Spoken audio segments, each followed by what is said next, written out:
ఇవాల్టి వార్తలు వాస్తవాల్లో మనతో ఉన్నారు రాజకీయ విశ్లేషకులు గోసుల శ్రీనివాస్ యాదవ్ గారు. గుడ్ మార్నింగ్ అండి, వెల్కమ్ టు వార్తలు వాస్తవాలు. హరీష్ హెచ్చరిక, కాలువలో కదలిక అని ప్రధానంగా మనం వార్త చూస్తున్నాం. నీళ్ళు ఇడుస్తారా, గేట్లు ఎత్తుకోవాలన్నా ప్రభుత్వానికి హరీష్ రావు నిన్న హెచ్చరిక జారీ చేశారు. హెచ్చరిక జారీ చేసిన కొద్ది గంటల్లోనే మలన సాగర్ నుంచి కూడవెల్లికి 800 క్యూసెక్కుల నీటిని విడుదల చేసింది ప్రభుత్వం. సో అంతకుముందు బీఆర్ఎస్ నేత కేసీఆర్ గారు పొలం బాట పట్టడంతో గాయత్రి పంప్ హౌస్ నుంచి నీళ్లు బయటకు వచ్చాయి. రైతుల పొలాల్లోకి మళ్లించే పనిచేసింది ప్రభుత్వం. తర్వాత సాగర్ ఎడమ కాలువ కూడా నీటిని విడుదల చేశారు.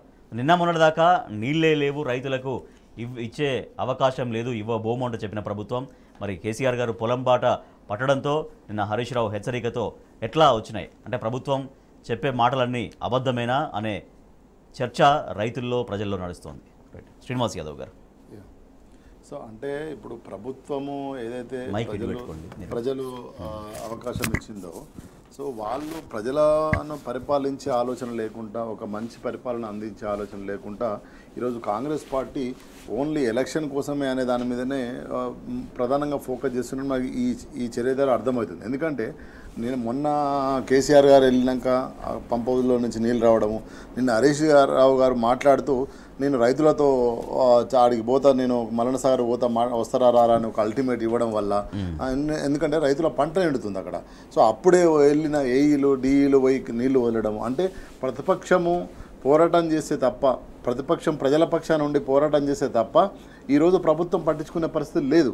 అదేవిధంగా నిన్న గతంలో కట్టిన ఇండ్ల కూడా పట్టాలు ఇవ్వమంటే ఇవ్వకపోతే హరీష్ రావు గారు డైరెక్ట్ ఆర్డీఓ ఆఫీస్కు వాళ్ళని పట్టుకొని పోవడం జరిగింది. అంటే నేను ఏమంటున్నా అంటే ఇవన్నీ కూడా ప్రతిపక్షంలో ఉన్న నాయకులు పోరాటాలు చేస్తే తప్ప ప్రజాపాలన చేసే పరిస్థితి ఉన్న కాంగ్రెస్ పార్టీకి అర్థమవుతలేదు. వాళ్ళు ఏమైనా ఇప్పుడు ఏం చూస్తున్నారు, ఈ పార్లమెంట్ ఎలక్షన్లో మేము ఎట్లా గెలవాలి, 4 సీట్లు ఎట్లా, మేము 4 ఓట్లు ఎట్లా సంపాదించుకోవాలి. ఇప్పుడు తుక్కుగూడలో జరుగుతున్న జనజాతర మీద ఉన్న మీటింగ్ మీద ఉన్న ఫోకసు నీకు రైతుల మీద లేకపోయే ఎట్లా చూడాలి. తెలంగాణ ప్రజలు మిమ్మల్ని అంత అద్భుతంగా మీకు మెజార్టీ ఇచ్చి ఈరోజు 64 సీట్లు ఇచ్చి, మీ మిత్రపక్షంతో పాటు 65 సీట్లు ఇచ్చి ఈరోజు మిమ్మల్ని ప్రజలను పరిపాలించండి, మంచిగా మా అభివృద్ధిని ముందుకు తీసుకుపోండి అని ఇస్తే మీరు మీ రాజకీయ లక్ష్యం కోసమే 25-30 సార్లు ఢిల్లీ పోవడం జరిగింది.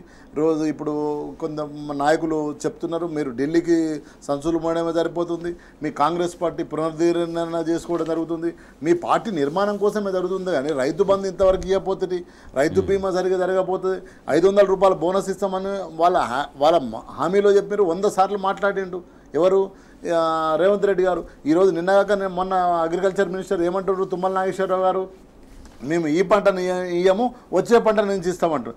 ఎంత దుర్మార్గం ఇది. 2 లక్షలు తీసుకోపోమని చెప్పి బ్యాంకులు లెటర్లు ఇచ్చి, నోటీసులు ఇచ్చి భూములు గుంజుకునే పరిస్థితి, ఇళ్లలో పోయే దాడిలో ఎప్పుడు చూసినాం మనం 9-10 ఏళ్ళలో ఎప్పుడైనా చూసినామా? బ్యాంకు వాళ్ళు ఇళ్లకు రాగా ఎప్పుడైనా చూసినామా? ఒకప్పుడు చూసినాం, కాంగ్రెస్ ప్రభుత్వంలో ఉన్నప్పుడు చూసినాం, మళ్ళీ కాంగ్రెస్ ప్రభుత్వం ఉన్నప్పుడు చూస్తున్నాం. అంటే నేనేమంటున్నానంటే మీ కాంగ్రెస్ పార్టీ మీ ఓట్ల కోసం, మీ సీట్ల కోసం చేసే ఏదైతే ప్రయత్నం ఉందో, ఒక కమిట్మెంట్గా మీరు పనిచేసుకుంటారో అదే కమిట్మెంట్, అదే సిన్సియారిటీ ప్రజల కోసం పనిచేసే పరిస్థితి అనిపిస్తలేదు.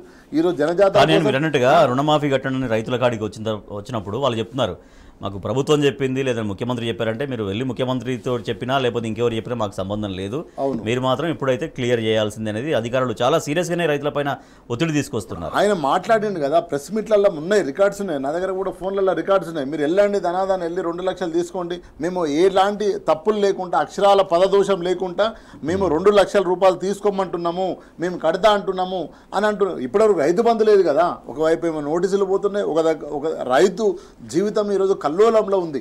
కాంగ్రెస్ ప్రభుత్వంలో కల్లోల పరిస్థితిలో ఉంది. ఒక దిక్కు కరెంటు పోతుంది, ఒక దిక్కు నీళ్లు లేవు, ఒక దిక్కేమో రైతు బంధు రాకపోయా, ఒక దిక్కు ఏమి రాకపోయా, ఎట్లా వాడు బతకాలి, రైతు ఏ విధంగా బతకాలి, ఈరోజు ఏమి చెప్పి వచ్చినాం మనం ఇక్కడికి, దేనికోసం వచ్చినామో ఇప్పటివరకు ఆలోచన లేదు. నేనేమంటున్నానంటే మీ పార్టీ కోసం మీరు పనిచేసుకోండి, తప్పేం కాదు, మీ జనజాతరలు పెట్టుకోండి, మీ ప్రజా దర్బార్లు పెట్టుకోండి. కానీ నువ్వు అల్టిమేట్గా ప్రజలకేం చేస్తున్నావు, ప్రజలకేం చేయకుండా ఎన్ని రోజులు ఇట్లా కొనసాగిస్తావు?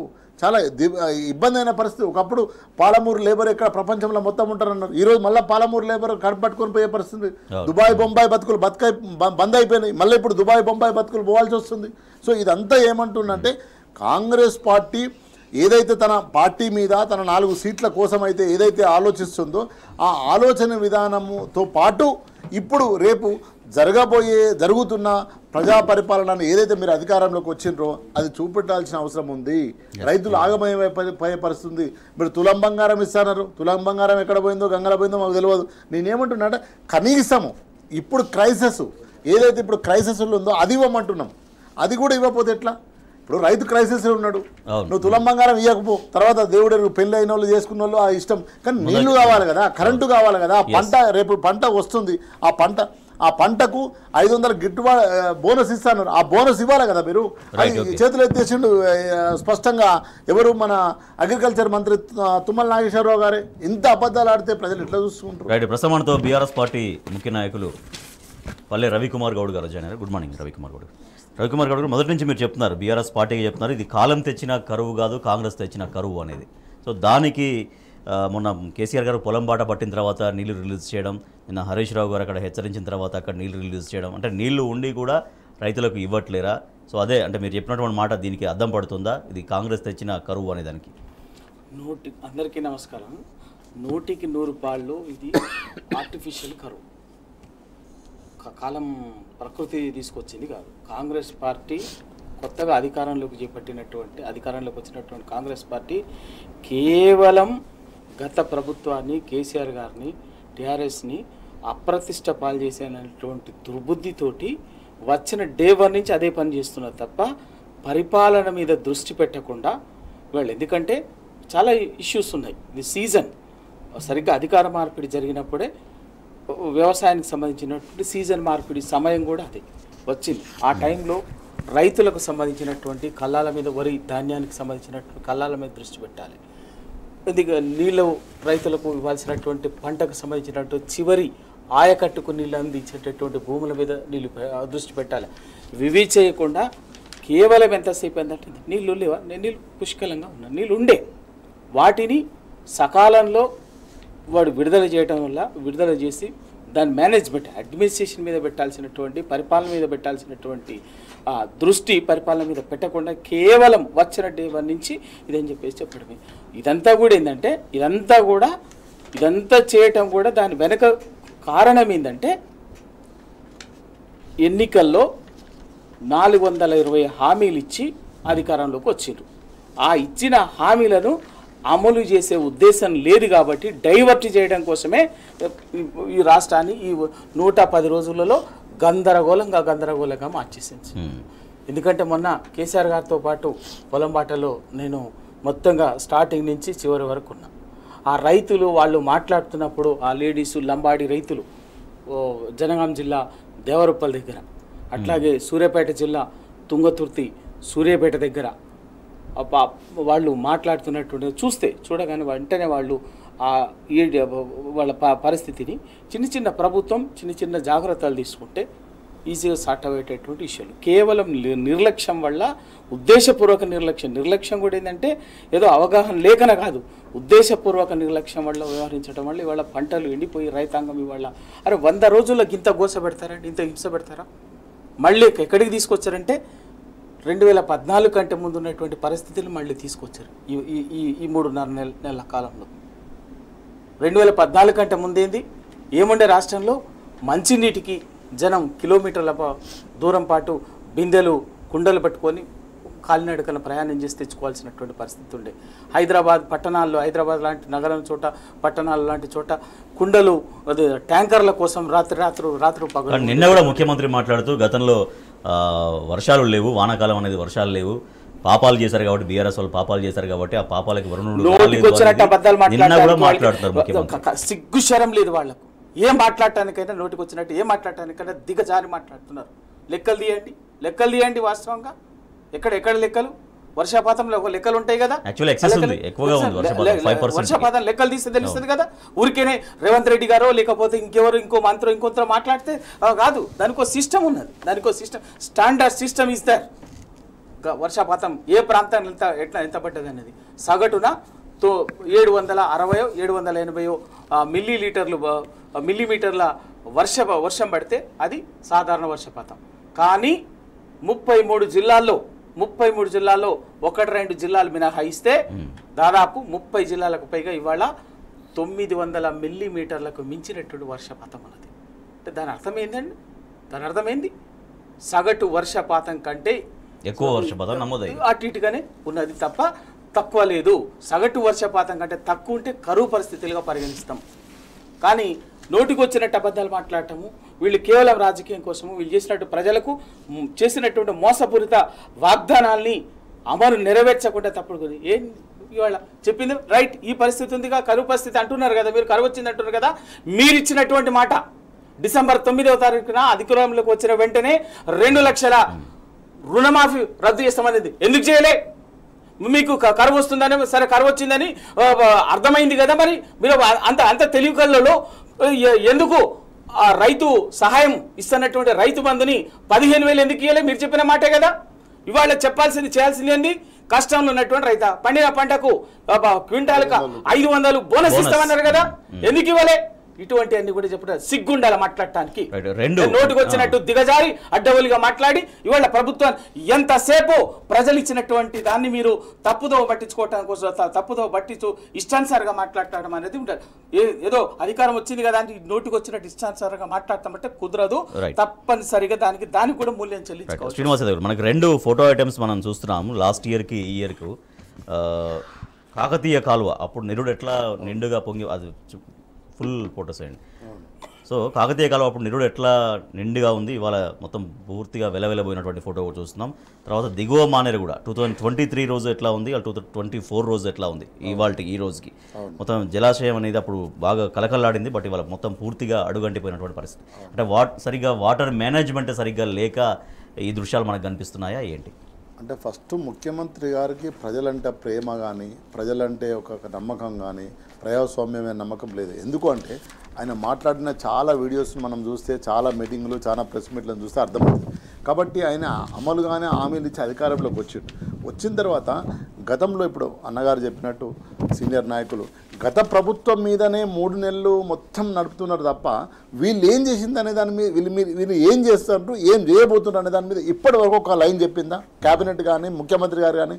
గత ప్రభుత్వం ఇట్లా చేసింది, గత ప్రభుత్వం అట్లా చేసింది అనే దాని మీద మొత్తం నడుపుకొస్తున్నారు. కానీ ఈ 100 రోజులలో మేము చేసినామని చెప్పగలుగుతారా? ప్రజలకు లాభమయ్యేది, రైతులకు లాభమయ్యేది చెప్పలేకపోతున్నారు. ఎందుకు చెప్పలేకపోతున్నారు అంటే వాళ్ళు ఏం చేయలేదు. నేనేమంటున్నా, ఏం చేయలేదు కనుక ఒక నెలంతా కాళేశ్వరం నడిపినరు. మీరు చూడండి న్యూస్, ఒక నెలంతా కాళేశ్వరం, ఒక నెలంతా ఈడీలు, ఇప్పుడు ఏంది ట్యాపింగ్లు. ఈ 3 ఇటుతోని 3 నెలలు గడిపోయింది. అసలు అంటే చెప్తున్నా, అసలు ట్యాపింగ్ చేసి తెలంగాణ బిడ్డలను నక్సలైట్లను చంపింది కాంగ్రెస్ పార్టీ.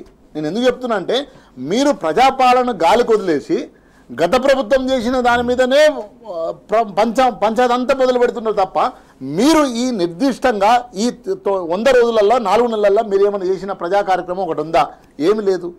సో ఏమని ఎట్లా అందు గురించి ఆయనకు పరిపక్వత లేదు పరిపాలన మీద. అందు గురించి ఆయన మాట్లాడిన సందర్భాలు చాలా. ఒక్క నిమిషం, రాంగన ఏమన్నాడు, లెంక బిందెలు లేవన్నాడు. అరే నీ పథప్రదక్షము మొత్తం 10 ఏళ్ళల్లో ఏదైతే తీర్మానం ఏదైతే బడ్జెట్ పెట్టారో బడ్జెట్లో ఉన్నది నీ పార్టీ ఉంది. నువ్వు ఇంత నిర్దాక్షంగా అబద్ధాలు ఆడితే ఎట్లా? పంటలు ఎండిపోతాయని ముందే కేసీఆర్ మాకు ఎందుకు చెప్పలే? ఇది ముఖ్యమంత్రి రేవంత్ రెడ్డి వేసినటువంటి ప్రశ్న. రవికుమార్ గౌడ్ గారు, సో ముందే చెప్పాల్సిందంట. ఇప్పుడు చెప్తేనే ఇది అదంతా అబద్ధమదే అని చెప్పేసి మాట్లాడుతుంటాయి. ఇంకేమో ముందు చెప్పడము ఇది కళ్ళ ముందు కనిపిస్తుంది. అని ప్రభుత్వం ఎందుకున్నది, వ్యవస్థ ఎందుకున్నది? ప్రభుత్వం బాధ్యత. ప్రభుత్వాలు ఎప్పుడు ప్రతిపక్షాలు కానీ ఒక ప్రజా సంఘాలు కానీ ఎప్పుడు యాక్టివేట్ అయితే ప్రభుత్వము చేయాల్సినటువంటి పరిపాలన విఫలమైనా కూడా, లేదా సక్రమంగా చేయనప్పుడు కానీ, దారి తప్పినప్పుడు కానీ, నిర్లక్ష్యం వ్యవహరించినప్పుడు కానీ ప్రతిపక్షాలుగా రంగప్రవేశం చేస్తాయి. మీరు ప్రభుత్వంగా మేము చాలా ప్రజాపాలన చేస్తున్నామని చెప్పేసి వచ్చిన రోజు మీరు ముద్దు పేరు పెట్టుకున్నారు కదా ప్రజాపాలన అని చెప్పేసి. ఆ ప్రజాపాలన కళ్ళు కనిపిస్తలేవా? అర్థమైతే లేదా? పంట ఏం జరుగుతుందని తెలియదా? పరిపాలన రాగానే వచ్చిన రోజు నుంచి మీరు అన్నీ తీసింది కదా లెక్కలు, ఇది కనిపించలేదా? ఇది కదా చేయాల్సింది. ఏదో కరువు వస్తుందని చెప్పేసి కాదు కదా, కరువు పరిస్థితులు రాలే కదా, కరువు కాదు కదా, వాస్తవ కరువు కాదు కదా, ప్రకృతి సిద్ధంగా వచ్చినటువంటి కరువు కాదు ఇది. మీరు పూర్తిగా ఉద్దేశపూర్వకంగా తీసుకువచ్చినటువంటి నిర్లక్ష్యంతో కూడినటువంటి కరువు ఇది. దాంతో రైతాంగం వాళ్ళు ఇబ్బంది పడుతున్నది. ఎందుకంటే పరిపాలన మీద దృష్టి పెట్టి ఎవరైనా కూడా, ఇలా కేసీఆర్ గారు అంతకుముందు ఏదైనా వ్యవసాయానికి సంబంధించి ఉంటే సుదీర్ఘంగా ఏదో పైన స్టేట్మెంట్ల కోసమో లేకపోతే ఫోటోల కోసమో కాదు. సుదీర్ఘంగా 4-5 గంటల పాటు ఆ మొత్తం అధికార యంత్రాంగంను కూర్చోబెట్టుకొని ఏంది పరిస్థితి ప్రత్యామ్నాయం ఏం చేయాలన్నది తీసుకొచ్చాం. 2014 కంటే ముందు ఎటువంటి పరిస్థితి ఉండే, తెలంగాణ రాష్ట్రం వచ్చిన రోజు చాలా దయనీయమైన స్థితిలో ఉండేటువంటి దాన్ని చక్కబెట్టి ఒక్కొక్కటి సాగునీటి రంగం కానీ, విద్యుత్ రంగం కానీ, దానికి వ్యవసాయం కానీ ప్రతి రంగాన్ని చక్కబెట్టి వాళ్ళ మీకు మంచిగా ఉన్నటువంటి ఒక వ్యవస్థని అప్పయిప్పితే మీరు చేసిన పని ఏంటంటే వచ్చిన రోజు నుంచి అదంతా వదిలేసి, పరిపాలన వదిలేసి కేవలం రాజకీయాలు స్వార్థంతో కూడినటువంటి విషపూరితమైనటువంటి విద్వేషపూరితమైనటువంటి రాజకీయాలు చేయటమే మీరు ఇవాళ లక్ష్యంగా పెట్టుకుని కాంగ్రెస్ 110 రోజులుగా చేస్తున్నటువంటి కాంగ్రెస్ వచ్చాకే కరువు పరిస్థితులు వస్తున్నాయనడం అబద్ధం. మా ప్రభుత్వం రాకముందే వర్షాలు సరిగ్గా కురవలేదు అనేది ముఖ్యమంత్రి గారు పదే చెప్తూ వర్షాలు కురిసినాయా కురవలేదు అనేది కేసీఆర్ గారు చెప్పారు, పల్లె రవికుమార్ చెప్పారు, రేవంత్ రెడ్డి గారు చెప్పారు. దానికి ఒక శాస్త్రీయంగా మెట్రాలజీ డిపార్ట్మెంట్ ఉన్నది, దానికి సంబంధించినటువంటి వాతావరణ శాఖ దానికి సంబంధించినటువంటిది ఎప్పటికప్పుడు ఏ ప్రాంతంలో ఎంత వర్షపాతం పడింది, ఇవాళే కాదు 50 ఏళ్ల వర్షపాతం ఆ ఊర్లో ఎంత పడింది అనేది ఇచ్చేటటువంటి వ్యవస్థ మన దగ్గర ఉన్నది. ఆ వ్యవస్థ ఉన్నది, దానికి సంబంధించిన కొలమానం, దానికి ఏ ప్రభుత్వాలతోటి సంబంధం లేదు. అది ఆటోమేటిక్గా అది సిస్టమ్ అది జరుగుతుంటుంది. అది చెప్తున్నది, ఏం చెప్తున్నదో వర్షపాతం ఎంత పడింది, ఎక్కడెంత పడింది, నిజంగా సగటు వర్షపాతం పడిందా, సగటు వర్షపాతం కంటే తక్కువ పడిందా, ఎక్కువ పడిందా అన్నది. ఇవాళ రాష్ట్రంలో సగటు వర్షపాతం కంటే ఏ ప్రాంతంలో కూడా తక్కువ పడలేదు అని చెప్పేసి సగటు వర్షపాతముకు మించే పడింది అని వాళ్ళ లెక్కలు చెప్తున్నది. కరువు పరిస్థితులు వచ్చినాయని చెప్పి మీరు ఉద్దేశపూర్వకంగా కుట్రపూరితంగా తీసుకువచ్చినటువంటి కరువు ఇది.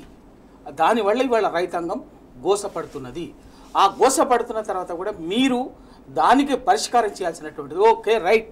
ఇవాళ మరి కేసీఆర్ గారు ఒక్కసారి రోడ్డు ఎక్కంగానే, పొలం బాట పట్టంగానే మరి ఎల్లంపల్లి నీళ్ళు ఎక్కడి నుంచి వచ్చినాయి, నీళ్ళు ఇచ్చింది కదా. మళ్ళీ మొన్న నాగార్జున సాగర్ నుంచి కూడా ఇక్కడ నీళ్ళు ఇచ్చింది కదా. మరి ఎక్కడి నుంచి వచ్చినాయి? మీరు ఆ రోజు కూడా కాళేశ్వరం నుంచి ఉద్దేశపూర్వకంగా నీటంతా కూడా వృధా చేసి వాటిని లిఫ్ట్ చేసి ఇంకొకటి రిజర్వాయర్లకు వాటి కాలువలకు ఇచ్చేటటువంటిది ఇవ్వాల్సినటువంటి అవకాశం ఉన్నప్పటికీ కూడా ఇవ్వలేదు. కాబట్టి ఇది కేవలం ఏంటంటే రాజకీయాల కోసం మీరు అప్రతిష్ట వల్ల 10 సంవత్సరాలు చేసింది ఏమీ లేదని చెప్పడం కోసం 10 సంవత్సరాల్లో తెలంగాణ సస్యశ్యామలమైపోయింది, లక్షల ఎకరాలకు నీళ్ళు అందించినాము, ఈ పంట కాలువలు అయింది, ఇవన్నీ జరిగింది. వాటర్ షెడ్లు కొన్ని వందల వాటర్ షెడ్ల నిర్మాణం జరిగింది, కొన్ని వేల మిషన్ కాకతీయంగా వేల చెరువుల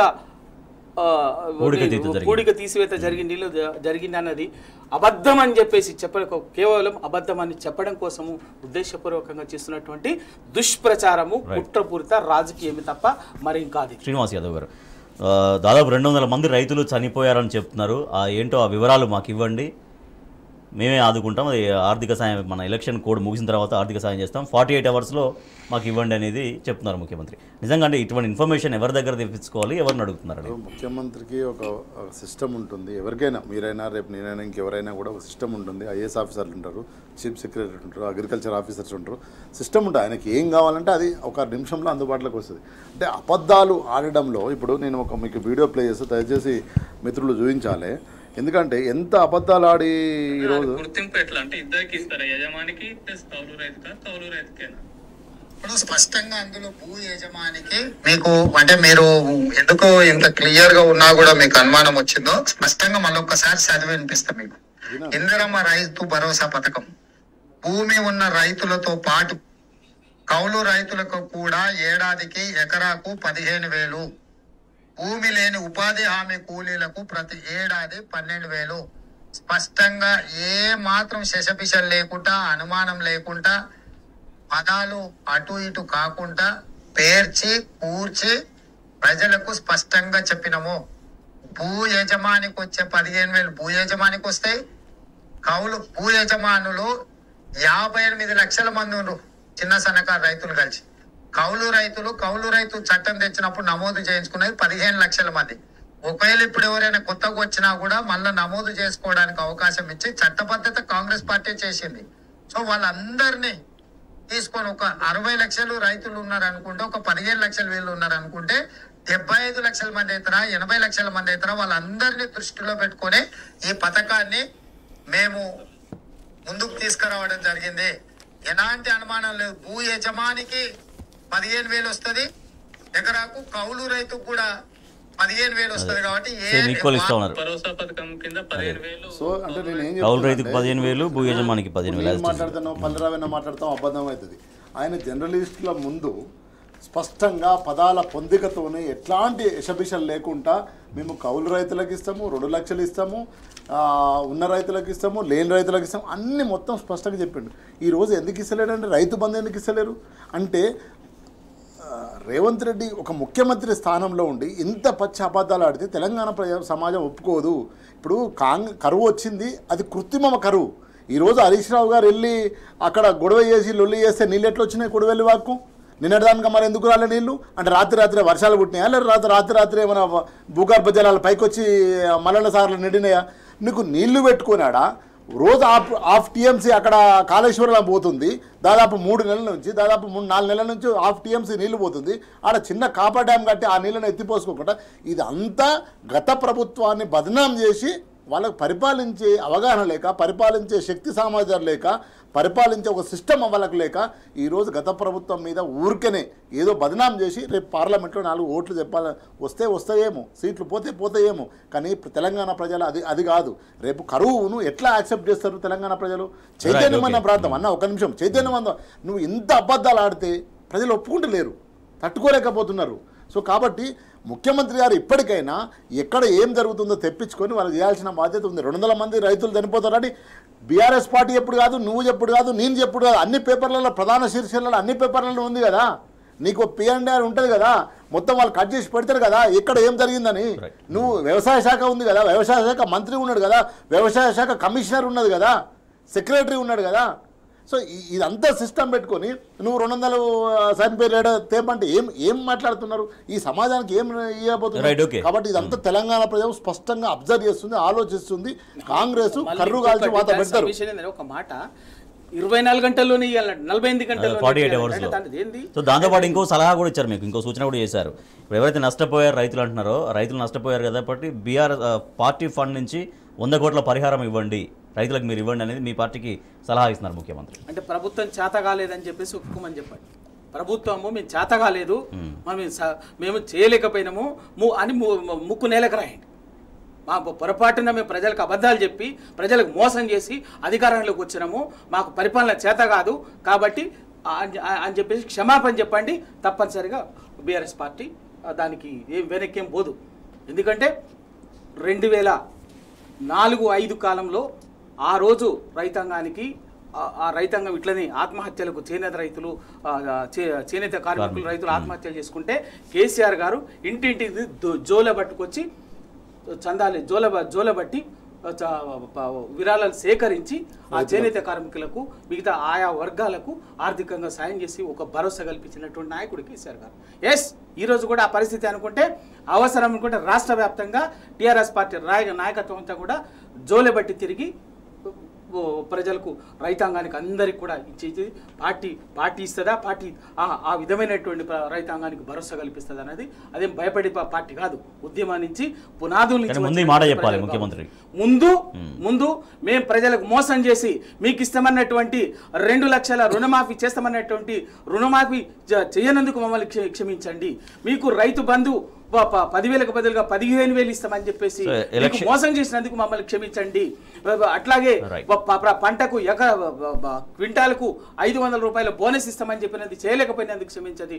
మొత్తంగా మాకు పరిపాలన చేత కాదు, 420 హామీలు మీకు చెప్పి ఓట్లు దండుకొని మోసం చేసి గద్దె మీదకి వచ్చినాము. మాకు గద్దె మీదకి వచ్చినాక కూడా మోసం చేయడం చేతనైంది కానీ పరిపాలన చేయడం చేతనైతే లేదు. కాబట్టి మమ్మల్ని క్షమించండి అని చెప్పేసి ముందు చెప్పమని చెప్పండి.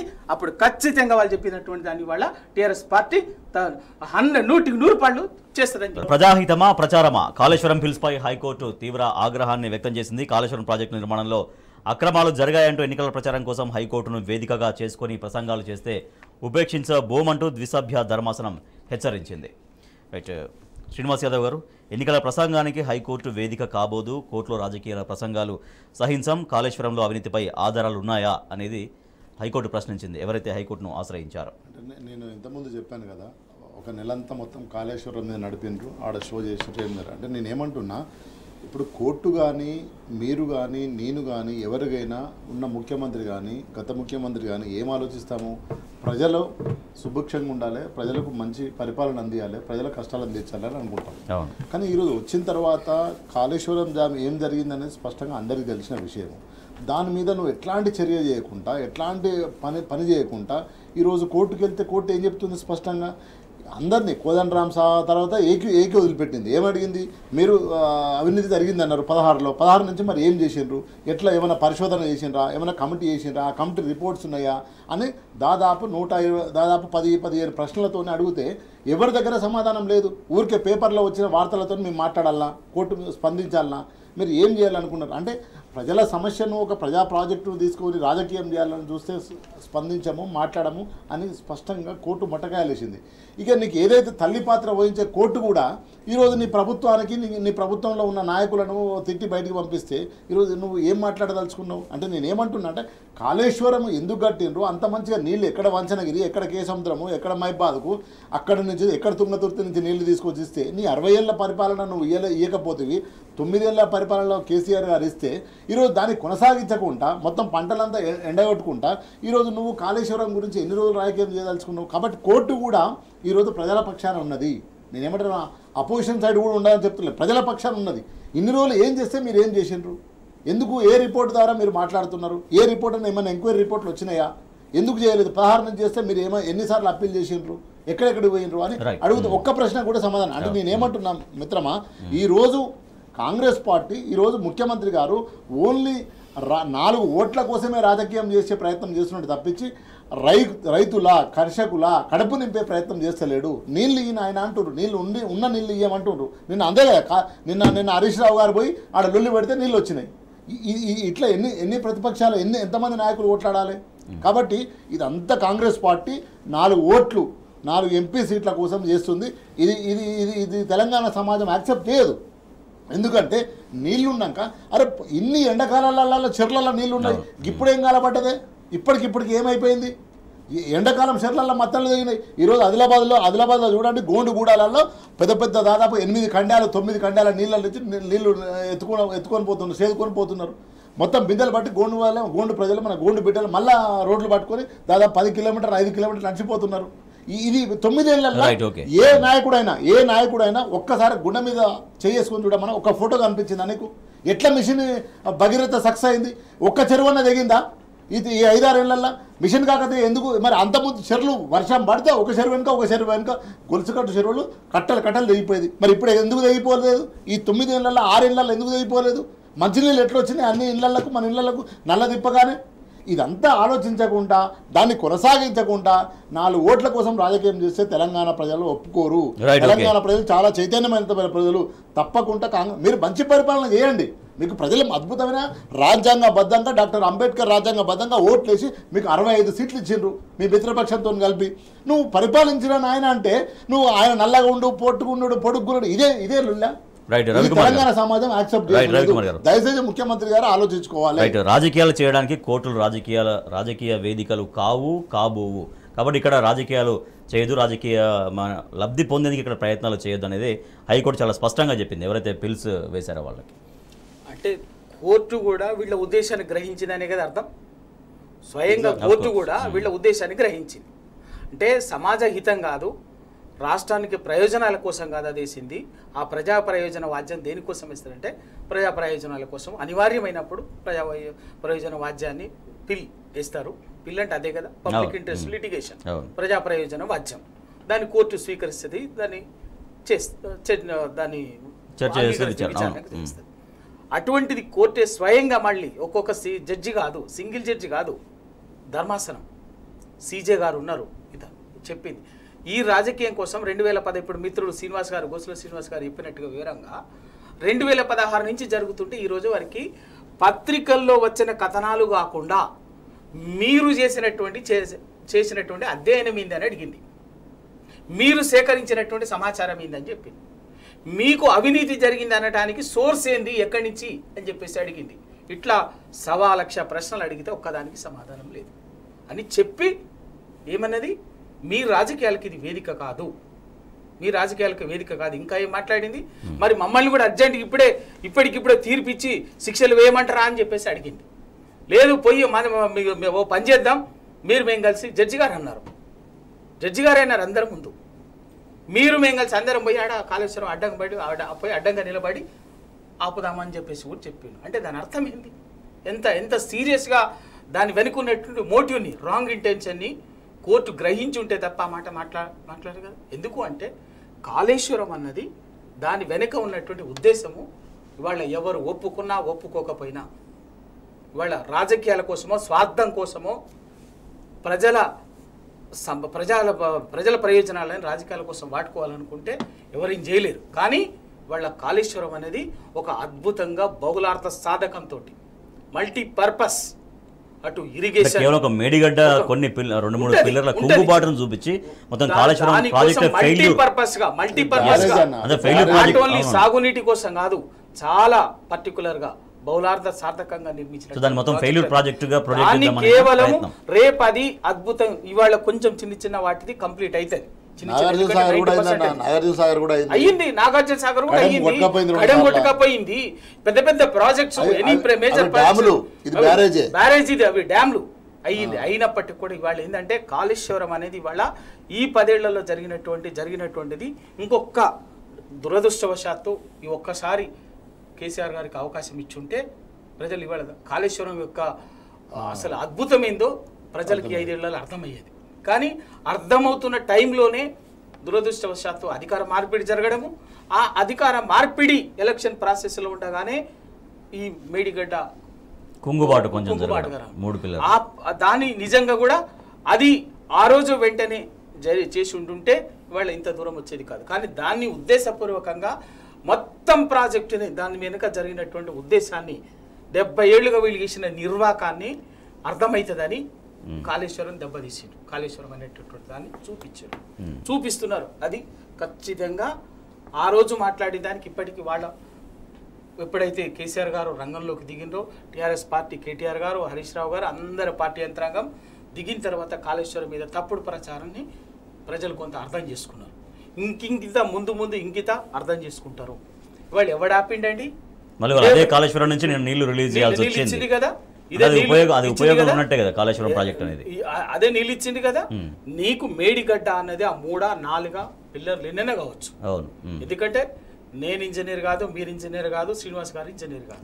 దానికి సంబంధించిన ఏదైనా సమస్య వచ్చినప్పుడు దానికి సంబంధించినటువంటి రెక్టిఫై చేసే ఒక మెకానిజం ఉన్నది. ఆ మెకానిజాన్ని వెంటనే యుద్ధ ప్రాతిపదికన రంగంలోకి దించాల్సింది పోయి రాజకీయ వేదికగా మార్చిండ్రు.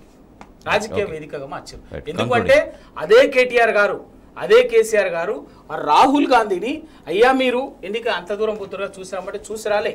ఆయనకు నిజంగా ఆ కాంగ్రెస్ పార్టీకి కాళేశ్వరం మీద కానీ, తెలంగాణ రైతాంగం మీద కానీ, తెలంగాణ ప్రజల మీద ప్రేమ ఉంటే ఆ రోజు చూస్తుండే. కానీ ఆ వారం తర్వాత ఎప్పుడైతే అది కుంగింది అన్నటువంటి వచ్చిందో అప్పుడు రాహుల్ గాంధీ అక్కడికి పోయి రాజకీయం చేసింది. రాహుల్ గాంధీని తీసుకుపోయి రాజకీయం అంటే కేవలం వీళ్లకు ఎంతసేపు రాజకీయం కోసం చేయడం కోసమే తప్ప కాళేశ్వరం అనేది కాళేశ్వరంలో ఇవాళ అవినీతి జరగలేదు అని స్వయంగా ఎవరో కాదు, కేంద్ర జలవనరుల శాఖ మంత్రి గారు పార్లమెంట్లో అధికారికంగా ఒక సభ్యుడు ఎవరో కూడా తెలుసు అది అడిగినటువంటి దానికి ప్రశ్నకు సమాధానంగా చెప్పింది. అయినప్పటికీ కూడా కాన్స్టాంట్గా సందర్భం వచ్చినప్పుడల్లా ఇటువంటిది ప్రచారం చేస్తూనే ఉన్నారు. అంటే దాని వెనుక ఉద్దేశం ఏంటంటే ప్రభుత్వం దాన్ని ఏ గొప్ప లక్ష్యం కోసం అయితే చేసిందో అది ప్రజలకు అర్థం కాకుండా దాని మీద ఫెయిల్యూర్ అని చెప్పేసి ఒకటి, దాని మీద విషయం కక్కి దుష్ప్రచారం చేసినట్టయితే రేపు అది గొప్ప ఆ అద్భుతం అనేది అర్థం కాకుండా మైండ్లలో కూర్చోకుండా చేసేటటువంటి ఉద్దేశపూర్వకమైనటువంటి కుట్రని. కాలక్రమాలు ఏ కుట్ర కూడా ఎల్లకాలం నిలబడదు, గుర్తుంచుకోండి. తప్పనిసరిగా కుట్ర ఏదో ఒక రోజు ప్రజలకు అర్థమవుతుంది. ఆ అర్థమైనటువంటి రోజు వీళ్ళందరూ మూల్యం చెల్లించుకోవాల్సి వస్తుంది. ప్రజలు వదిలిపెట్టారు. రైట్, కంక్లూడింగ్ శ్రీనివాస్ యాదవ్ గారు, అంటే వారు చెప్పినట్టు పిలిచి వేసినా లేదంటే కాళేశ్వరం పైన రకరకాల వేదికల పైన విష ప్రచారం చేసినా, విమర్శలు చేసినా కూడా వాళ్ళదేంటి అంటే కాళేశ్వరం ప్రాజెక్టు పూర్తిగా ఫెయిల్యూర్ ప్రాజెక్ట్ అని చెప్పడం మాత్రమే దీంట్లో ఉంది తప్పించి నిజంగా కాళేశ్వరం యొక్క ఉపయోగాలు ఏంటి, దాని గొప్పదనం ఏంటి, దాని రాబోయే రోజుల్లో ఎట్లా దాన్ని ఇంకా మరింతగా రైతులను ఆదుకుంటుందనేది రైతాంగానికి వాళ్ళు ఎట్లా నాలెడ్జ్లో ఉంది. కంక్లూడ్ చేయండి. స్పష్టంగా ఈరోజు తెలంగాణకు ఎక్కడ నీళ్ళ అవకాశం లేదు, ఒక కాళేశ్వరం తప్ప.